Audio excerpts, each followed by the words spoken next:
तो दोस्तों आज बात करते हैं विदेशी ब्राह्मणों की, जो भारत में 1500 से 2000 ईसा पूर्व पहले आए, यानी 3500 से 4000 वर्ष पहले। यूजीसी के सिर्फ एक नियम ने धज्जियां उड़ा दी पूरी हिंदू एकता की और पूरे देश को एक तस्वीर दिखाई कि जमीन पर तो दरअसल कुछ है ही नहीं। जमीन पर तो अभी भी खांचे बटे हुए हैं, इधर पिछड़े हैं, इधर दलित हैं और इधर दरअसल सवर्ण बिल्कुल इधर एक अपनी दुनिया में मशगूल है।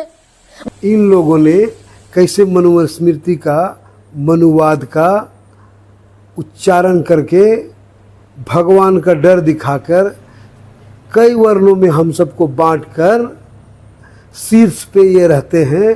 अब 3.5% के जो ब्राह्मण है भारत में, उनकी संस्थाओं में भागीदारी देखिए, चाहे वो प्राइवेट हो या वो गवर्नमेंट का हो। अब उसमें देखते चलिए, जो डाटा आपके बीच है, लोकसभा में संसद 80% ब्राह्मण है, उसके बाद राज्यसभा में 96% ब्राह्मण है। अब इसका चुनाव कैसा होता है आपका, तुम्हारा अप्रत्यक्ष होता है, तो जनरली उन्हीं लोगों का ऊपर नाम जाता है जो कौन सा जाति होते हैं, ब्राह्मण।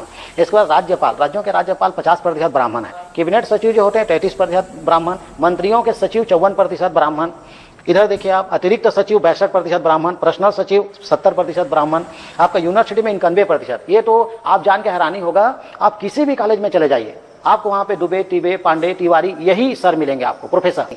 जब ब्राह्मणों को आरक्षण प्राप्त नहीं है तो फिर यूनिवर्सिटी में 91% ब्राह्मण कैसे आ गए?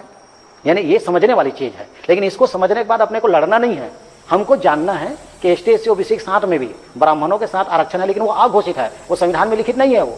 वो ये चीज यहां दर्शा रहा है। इसका तुम्हारा सर्वोच्च न्यायालय में जज 96% ब्राह्मण है। आप किसी भी उठा के देख लीजिए फाइल को, आप खुद सर्वे कर लीजिए इसको। आप इस संस्था में जाओ और रिकॉर्ड दर्ज करो, आपको पता चल जाएगा 96% ब्राह्मण है। उसके बाद हाईकोर्ट में जज 80% है। इसके बाद तुम्हारा ये देखो, भारतीय राजदूत में 81% ब्राह्मण है, बैंकों में भारत में आपको 57% ब्राह्मण मिलेंगे, एयरलाइंस में इनका 61% ब्राह्मण है, IAS में 72% ब्राह्मण है। उसके बाद आप IPS में देख लो 61% ब्राह्मण, टीवी कलाकारों में 83%। आप जैसे ही जाएंगे आप पिक्चरों में किसी में, तो वहाँ पे ब्राह्मणों की संख्या क्या मिलेगी, ज्यादा मिलेगा जितना कलाकार है। मीडिया में 90% है, जितना भी भारत में मीडिया है, चाहे वो बड़े राष्ट्रीय स्तर के कोई भी चैनल देख लो आप, वहां पे आपको सरनेम क्या मिलेगा, ज्यादा ब्राह्मण वाला, पांडे वाला मिलेगा आपको। तो ब्राह्मण लोग भी में क्या है आपका, मीडिया में पूरा काबिज बैठे हुए। इसका सरकारी नौकरी में 72% एक एवरेज है। उसके बाद क्रिकेट में 75%, क्रिकेट का और ज्यादा डाटा निकालोगे तो मनीष पांडे, रोहित शर्मा, मोहित शर्मा, द्विवेदी, आप निकालते चलिए रिकॉर्ड। अब देख लीजिए क्रिकेट में, IPL में देखते रहो, आपको अधिकांश हर चौथा प्लेयर क्या मिलेगा, ब्राह्मण मिलेगा। उसके बाद मंदिरों में 100% आरक्षण, मंदिरों में 100% आरक्षण है। देख लीजिए आप, एक भी भारत के मंदिर में कोई भी दूसरा समाज का व्यक्ति पुजारी नहीं। आपकी भ्रम टूट जाएगी कि ब्राह्मणवाद क्या है, ब्राह्मणों ने कैसे सामान्य वर्ग की आरक्षित सीट को कब्जा किया।